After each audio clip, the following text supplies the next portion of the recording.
Station भाषा का होता है, जिसमें भाषा का पूरा इंट्रोडक्शन और परिचय दिया गया, भाषा की लिपि, भाषा साहित्य, भाषा व्याकरण, भाषा संपर्क, भाषा आदि सारी भाषा में हम लोग पढ़े थे। फिर नेक्स्ट लेसन है हम लोग का ये नेक्स्ट लेसन ये दूसरा लेसन है हमारा वर्ड विचार। हिंदी का सेकंड लेसन है वर्ड विचार। आइए तो हम पढ़ते हैं वर्ड विचार। मनुष्य के मुख से जो भी ध्वनियां या जो भी बातें बाहर निकलती हैं उसको भाषा का रूप दिया गया है। हमारे मुंह से जो भी बातें बाहर निकलती है उससे हम जो भी बोलते हैं या हम जिसको किसी को भी कुछ भी समझाने के लिए जो भी बातें बोलते हैं उसे भाषा का रूप दिया गया है। भाषा और जो भाषा हम बोलते हैं उसको लिखते हुए, जैसे कि कोई शिक्षक अगर पढ़ा रहा है तो बच्चे क्वेश्चन आंसर जो भी लिखते हैं वो लिखित रूप है और उस वो लिखने में किसी न किसी चिन्हों का प्रयोग करते हैं। भाषा में किसी न किसी चिन्हों का प्रयोग। लिपि वर्णों के लिखित ढंग को, वर्णों के लिखने के ढंग को लिपि भी कहते हैं। जब हम शब्द को रखते हैं मतलब लिखते हैं तो हम किसी न किसी लिपि का सहारा लेते हैं और उस सहारे हम वर्णों को लिखते हैं। ठीक है, अब आइए वर्ड। भाषा की सबसे छोटी इकाई जिसके खंड न किए जा सके उसे वर्ड कहलाती है या फिर उसे वर्ड कहते हैं। भाषा की सबसे छोटी इकाई जिसके खंड न किए जाए, जिसको टुकड़े न किए जाए उसे किया जाए उसे वर्ड कहते हैं। वर्णों के फिर आइए वर्णों के मेल से ही शब्द बनते हैं। जब वर्ड मिलते हैं तो उनके मिलने से ही हमारा शब्द बनता है। जैसे कि यहाँ पे आइए, जैसे स धन आ धन ग धन अ धन र धन अ, ये जब ये शब्द इतने वर्ड मिले हैं तब जाके ये सागर बना हुआ है हमारा। ठीक है, जैसे स ये जो हमारा रेप की मात्रा है जिसको हम अ भी कहते हैं, अदृश्य ये होता है। ठीक है, स आ की मात्रा, ग अ की मात्रा, सॉरी स आ की मात्रा, ग अ कोई मात्रा नहीं होता, आपको पता भी है। र अ मतलब अब ये हो गया हमारा जब इतने सारे सेंटेंस चिन्ह लिपि का प्रयोग, वर्णों का प्रयोग किया गया तब जाके हमारा ये सागर शब्द बना है। और हर वर्णों का उच्चारण अलग अलग होता है। वर्णों का उच्चारण अलग अलग होता है।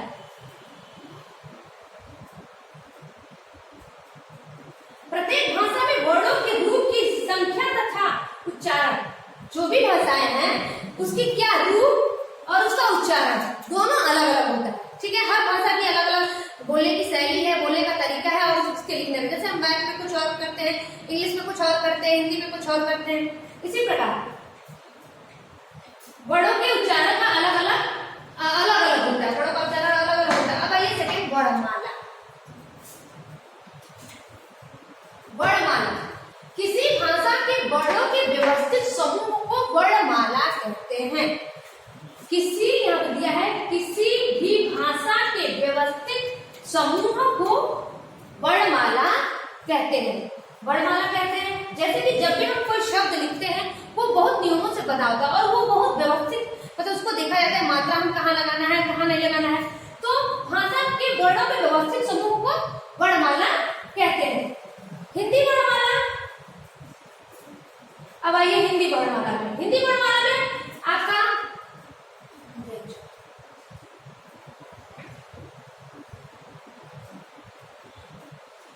हिंदी वर्णमाला में आइए। हिंदी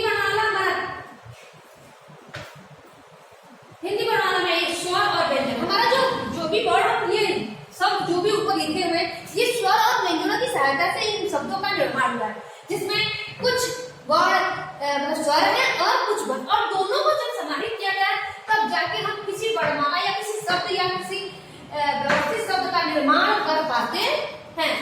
अब आइए हम पढ़ते हैं हिंदी वर्णमाला में। हिंदी वर्णमाला में स्वर अ आ ई उ री ए ओ औ।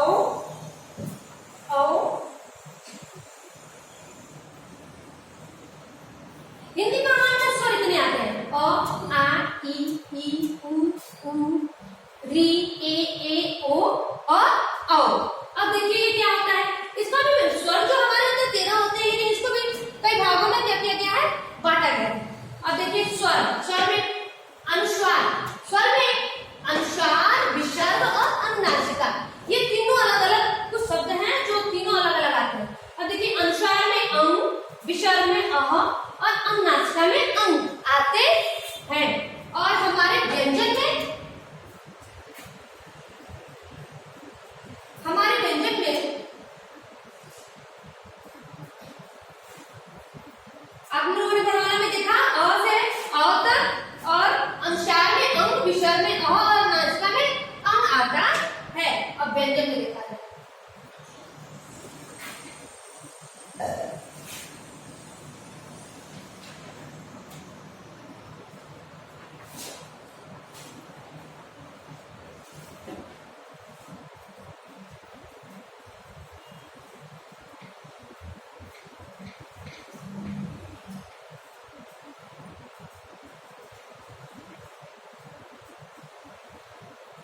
वर्णमाला, वर्णमाला हिंदी वर्णमाला पढ़ रहे हैं, जिसमें स्वर मैंने बताया था 11 होते हैं, अ से अ तक, और उसमें एक अनुसार अंग और विसर्ग अ और अनुनासिका अंग होता है।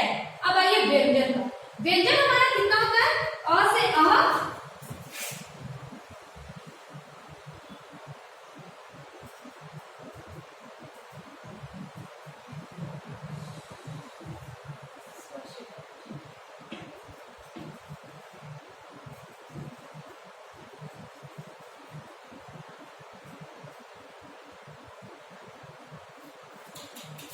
हमारा क से य तक जितने भी वर्ड है वो व्यंजन में आते हैं, ठीक है। अब क से य तक, लेकिन यहाँ मैंने पूरा नहीं लिखा है, मैंने कुछ और भी लिखा है इसमें, देखिएगा, ठीक है। अब आइए व्यंजन क से अंग तक, सॉरी हाँ, व्यंजन में क से अंग तक क वर्ग में रखा गया है। इसको वर्गों में भी विभाजित कर दिया है, कर दिया गया है। वर्ग के आधार पर क का क वर्ग, च का च वर्ग, त का त वर्ग, ट का त वर्ग, प का प वर्ग, और नीचे ये ड और ढ को उच्छिन्न व्यंजन कहते हैं, य र ल व अंतस्थ व्यंजन कहते हैं, श श श ह को उष्म व्यंजन कहते हैं। देखिए बच्चों, जो भी हमारा वर्ड है इसमें स्वर छुपा हुआ है, जो भी व्यंजन शब्द है इसमें स्वर छुपे हुए हैं।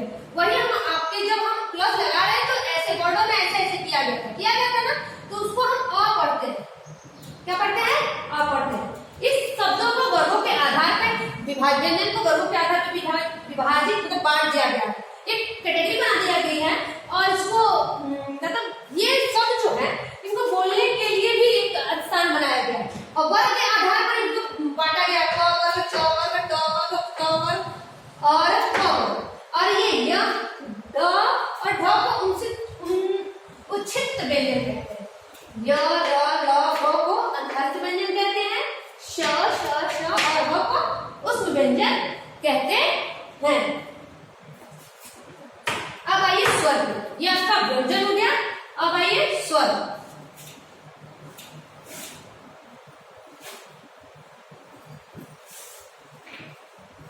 व्यंजन आप लोगों ने देखा बच्चों, बुक में आप लोग तैयार करते रहिए, देखते रहिए। हमारे साथ साथ भी आपको हमारा भी सहयोग करना पड़ेगा। अब आइए स्वर।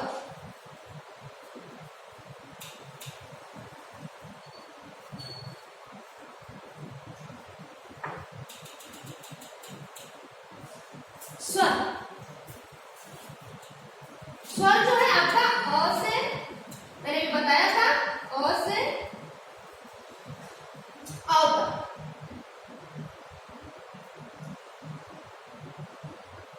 मैंने बताया था अ से अ तक, और अंग एक अनुनासिक है, और विसर्ग है, और अंग अनुनासिका है, ठीक है।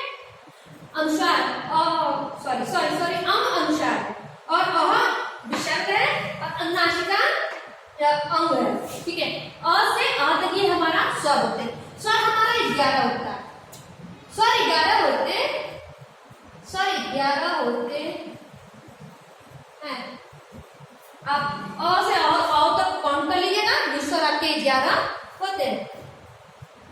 आइए स्वर,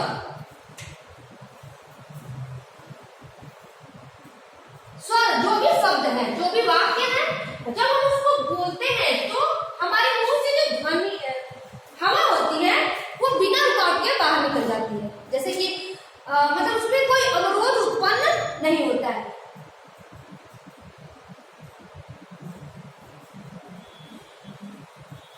और जब हम मुंह से बोलते हैं तो वो आसानी से निकल जाता है, और इसकी बोलने के लिए किसी और की सहायता नहीं लेनी पड़ती है, किसी अन्य वर्ड की सहायता नहीं लेनी। इसका उच्चारण स्वतंत्र रूप से होता है, और ये स्वतंत्र रूप से इसका उच्चारण, क्योंकि हम जब भी बोलते हैं तो हमारे मुंह में कोई अवरोध उत्पन्न नहीं होता, वो आसानी से बाहर निकल जाता है, ठीक है। और ये स्वतंत्र है, इसको बोलने से कोई समस्याएं नहीं होती। ये स्वर कुल 11 होते हैं, मैंने भी बताया अ से ओ तक ये स्वर होते हैं, पूरे टोटल 11 होते हैं।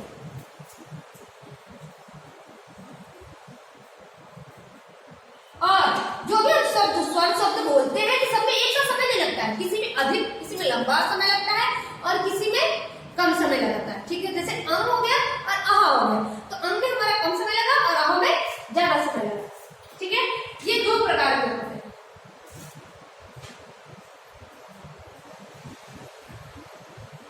स्वरों के ये दो भेद हैं। पहला स्वर हस्व स्वर,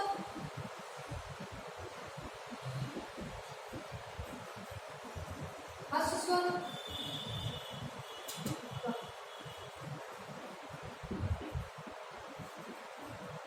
दीर्घ।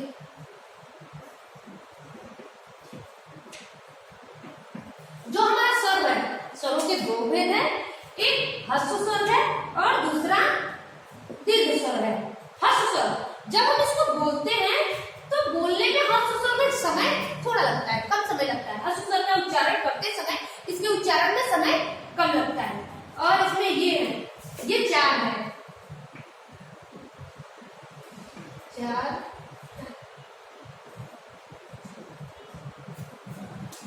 और ई ऊ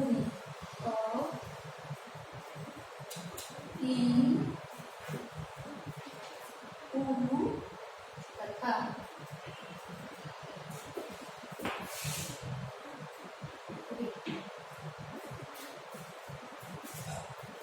देखिए हस्व स्वर के उच्चारण में कम समय लगता है। ये चार है, अ ई ऊ और री। हस्व स्वर चार है, अ ई ऊ और री। इसके बाद दीर्घ स्वर में आएंगे। दीर्घ स्वर को बोलने में दुगुना समय लगता है, हस्व स्वर से दुगुना समय लगता है, इसको हम दीर्घ स्वर कहते हैं।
देखिए हम जो भी स्वर बोलते हैं उसमें क्या लगता है, दुगुना समय लगता है। मतलब सॉरी, दीर्घ स्वरों में दुगुना समय लगता है, हस्व स्वर में कम समय लगता है, मतलब कम समय लगता है। और ये अ ई ऊ और तथा री है जिसमें कम समय लगता है, और दीर्घ में उससे दुगुना समय लगता है।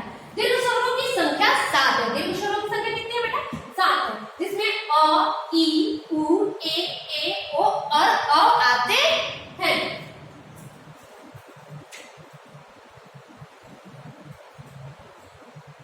अब आइए स्वरों की मात्राएं।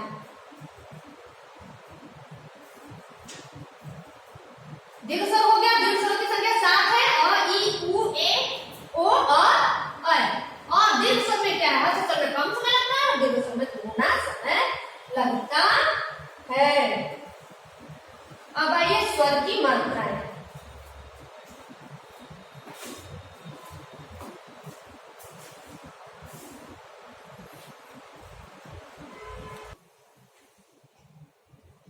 आगे हम पढ़ रहे थे स्वर व्यंजन पढ़ रहे थे। व्यंजन में आपको बताया गया था कि उच्चारण स्थान भी बनाया गया था, उच्छिष्ट व्यंजन, अधस्थ व्यंजन और विसर्ग व्यंजन, उसको अलग अलग बांटा गया था। फिर इस वर्णों का क वर्ग, च वर्ग, ट वर्ग, वर्णों में शब्दों के आधार पर वर्णों में उसको विभाजित किया गया था, बांटा गया था।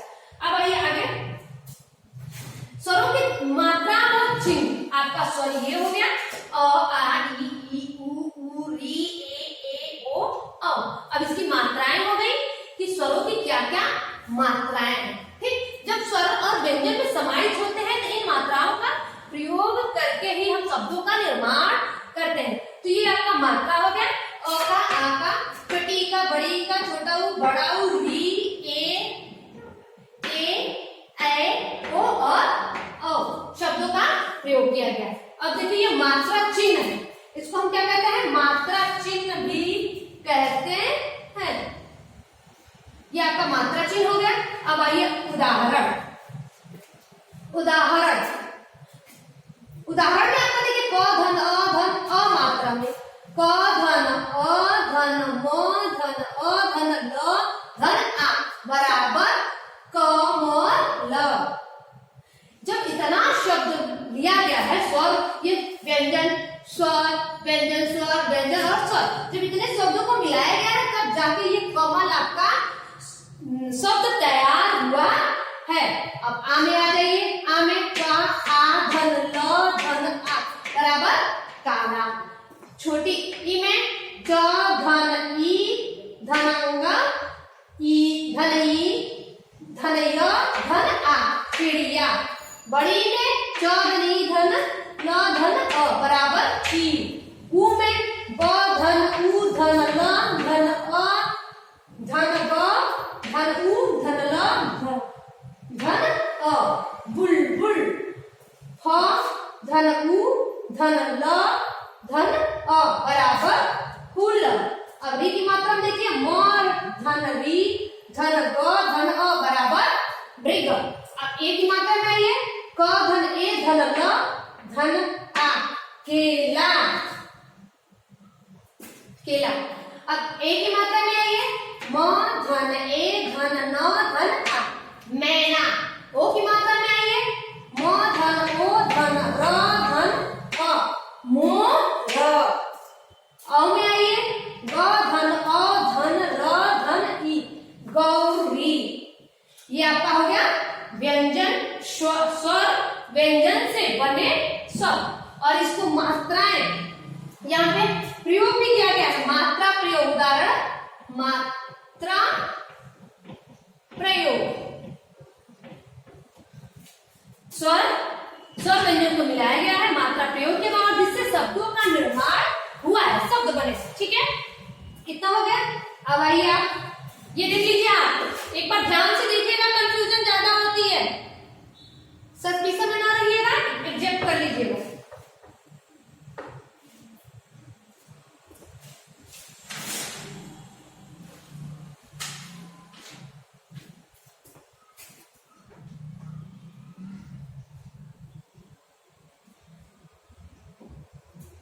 हम क्या पढ़ रहे थे?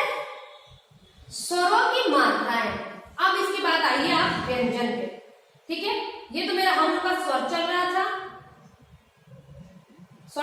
स्वरों की मात्राएं पढ़ रहे थे। इसी प्रकार से व्यंजनों की मात्राएं भी हैं।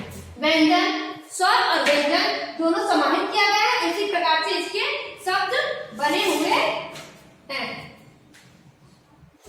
मैंने एक चीज बताया था, अम बताया था अनुस्वार है, अह बताया था अनुनासिक है, नहीं अह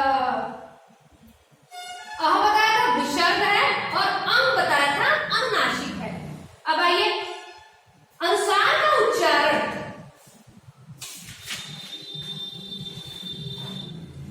जब भी हम अनुसार का उच्चारण करते हैं,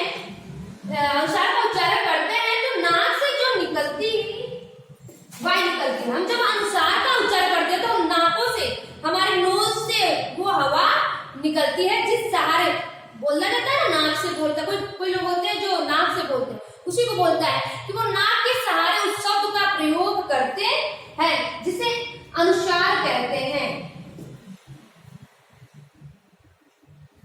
जब अनुनासिका शब्दों का प्रयोग करते हैं, जब हम अनुनासिका शब्दों का प्रयोग करते हैं, जैसे अंग आल, मैंने बताया था ना, अनुनासिका शब्दों का प्रयोग करते हैं तो हम हमारे मुंह से हवा नाक और मुंह दोनों से निकलती है अनुनासिका शब्दों का प्रयोग करते समय। अब आइए आपका बच गया विसर्ग संधि। विसर्ग संधि का उच्चारण एकदम समान है, इसमें कोई समस्या नहीं है, हम आसानी से उस शब्द का उच्चारण कर सकते हैं। इसके बाद विसर्ग संधि के बाद आइए व्यंजन। विसर्ग संधि के बाद आइए व्यंजन।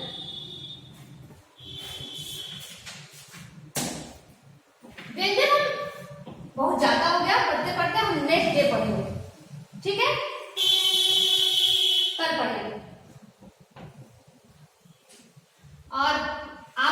के बारे में जान लीजिएगा, थोड़ा पढ़ लीजिएगा, समझ लीजिएगा। और जो भी आपको पढ़ाया जा रहा है आप बुक से, लेसन वाइज हम पढ़ा रहे हैं तो बुक से उसका जो भी अभ्यास कार्य है, क्वेश्चन आंसर है, tick the correct answer, fill in the blanks है, आप वो अपनी बुक की सहायता से घर पे कर लीजिएगा। Thank you class very much.